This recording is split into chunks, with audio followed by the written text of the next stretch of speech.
Hello, आज आपण evening स्नॅक्समध्ये बनवणार आहोत ब्लूबेरी ओट्सची एकदम क्रीमी अशी रेसिपी।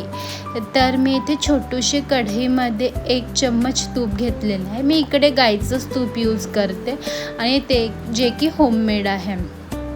आता मी इथे क्विकरचे ओट्स यूज करते, खूपच छान असते। तुम्ही पण यूज करू शकता किंवा तुम्ही दुसरे कुठल्या ब्रँड्सचे ओट्स यूज करत असेल तर ते पण यूज करू शकता। तर मी इथे छानपैकी 2 स्पून ओट्स यूज करते। जर तुमच्या बेबीसाठी तुम्ही बनवत आहे तर तुम्ही 3 पण यूज करू शकता स्पून्स। इकडे छानपैकी असे ओट्स भाजून घ्यायचे तुपात, जेणेकरून त्याला एक छान असा फ्लेवर येतो तुपाचा आणि बेबीज आवडीने खातात। नंतर छानपैकी इथे ब्राउनिश होईपर्यंत याला छान भाजायचं। आता जर तुमचा बेबी 1 वर्षापेक्षा मोठा आहे तर तुम्ही इथे गाईचं दूध वगैरे यूज करू शकता, पण मी इथे पाणी यूज करते। आता तुम्ही बोलाल की पाणी आणि ते ओट्समध्ये कायच कसं होईल, पण ॲक्च्युली खाल्ल्यावरती ते इतकं क्रीमी कन्सिस्टन्सी होतं ना की खूप जास्त छान वाटते।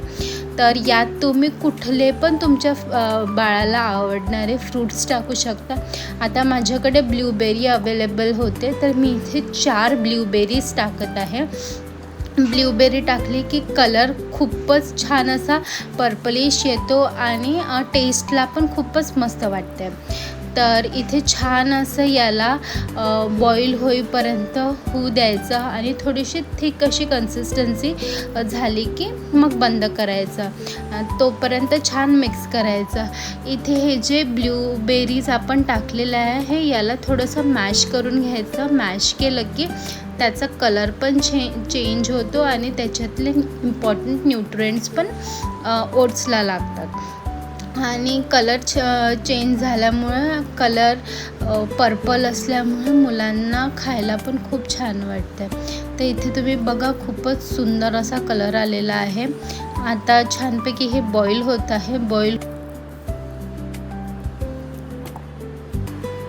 छानपैकी इथे बॉईल होत आहे। थोडंसं छान असं बॉईल होऊ द्याल आणि थोडंसं थिक असं झालं की त्याला मग गॅसला बंद करून टाकाल।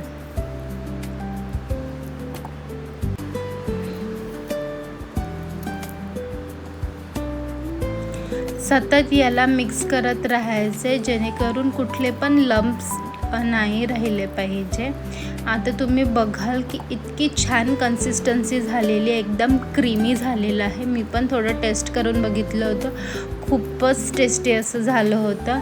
तुम्ही तुमच्या मुलांना असं गरम गरम सर्व करा। हे इव्हनिंग किंवा मॉर्निंग स्नॅक्ससाठी खूपच बेस्ट आणि हेल्दी ऑप्शन आहे। ग्रोईंग बेबीजमध्ये प्रोटीन खूप जास्त इम्पॉर्टंट असतो त्यांच्या डेव्हलपमेंटसाठी, तर ओट्समध्ये भरपूर अमाऊंट ऑफ प्रोटीन आहे। रुद्रांशनी याला खूप जास्त आवडीने खाल्लं आहे। तुम्ही पटकन अशी होणारी ही रेसिपी तुम्ही पण ट्राय करू शकता। Thank you for watching.